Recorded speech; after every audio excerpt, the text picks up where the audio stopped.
Salam damai, salam sejahtera bagi kita semuanya. Pembahasan kita kali ini adalah mengenai sebutan Tuhannya di dalam ajaran perjalanan hidup. Saudaraku, kalau kita ingin menyampaikan sesuatu maksud atau menyampaikan tentang tujuan apa yang kita harapkan, ataupun kita ingin agar maksud dan tujuan kita ini orang lain bisa memahami dan mengerti hingga terjadi suatu perubahan sikap, ucapan, dan tindakan, maka di dalamnya perlu atau dibutuhkan suatu bahasa, di mana bahasa ini berbagai macam. Ada bahasa lisan, ada bahasa tertulis atau mungkin bahasa isyarat, ada juga bahasa dengan simbol-simbol dan sebagainya, sesuai dengan tingkat peradaban dari masing-masing manusia di wilayahnya ataupun di bangsa-bangsa atau negaranya masing-masing. Maka dibutuhkan suatu bahasa. Demikian di dalam ajaran perjalanan hidup, untuk menyampaikan atau menunjukkan suatu penjelasan tentang Sang Pencipta dunia semesta alam ini, maka di dalam ajaran perjalanan leluhur, di dalam penyebutannya adalah Tuhanku yang Maha Suci.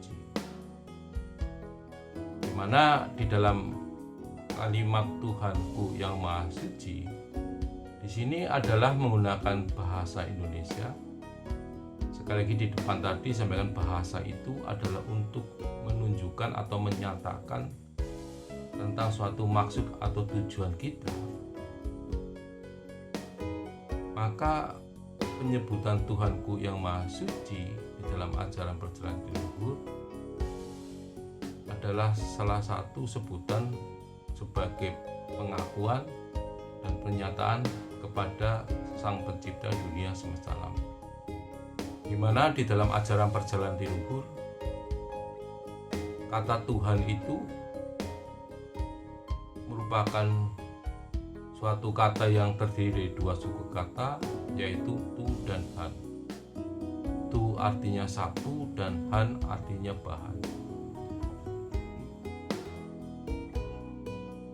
Jadi apabila kita menyebut Tuhan di dalam ajaran perjalanan dulu, ada suatu pengakuan bahwa dunia semesta alam ini berasal dari satu bahan yang disebut dengan Tuhan.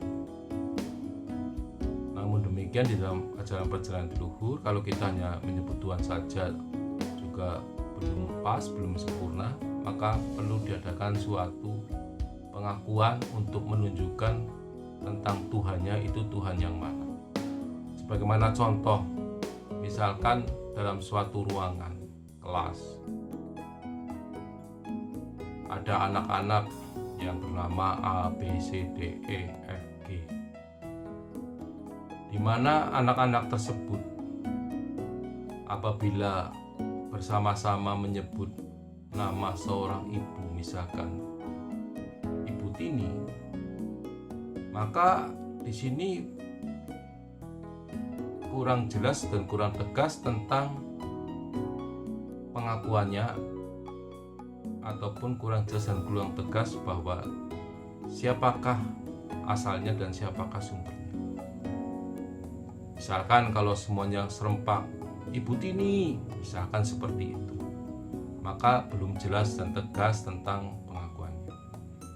Tapi kalau dari anak-anak tersebut dengan serempak ataupun pribadi-pribadi, masing-masing anak tersebut mengatakan Ibuku Tini, semuanya Ibuku Tini, maka sudah jelas dan tegas bahwa anak-anak tersebut adalah ibunya, orang tuanya adalah Ibu Tini. Oleh karena itu di dalam ajaran perjalanan leluhur bukan hanya menyebut Tuhan saja, tapi ditambah dengan suku kata ku sebagai pengakuan, yaitu Tuhanku. Nah, setelah menyampaikan sebagaimana Tuhanku seperti halnya ibuku, kemudian Tuhankunya itu Tuhanku siapa? Misalkan ibuku siapa? Oleh karena itu di dalam ajaran perjalanan leluhur, kata Tuhanku itu disambung lagi menjadi Yang Maha Suci. Sehingga sudah jelas dan lengkaplah suatu pengakuan di dalam ajaran perjalanan leluhur, sebutan kepada yang menciptakan dunia semesta alam ini, yaitu kepada satu Bahanku yang Maha Suci.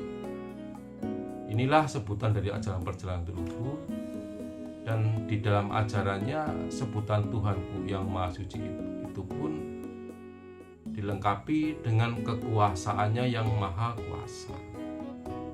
Sebab apa? Apabila kita menyebut Tuhanku yang Maha Suci itu sudah pas, sesuai dengan bahwa sumber kita itu di sana, pengakuan kita itu di sana, dan di dalamnya juga di dalam ajaran perjalanan leluhur menyatakan bahwa Tuhanku yang Maha Suci, beliau punya kekuasaan yang maha kuasa.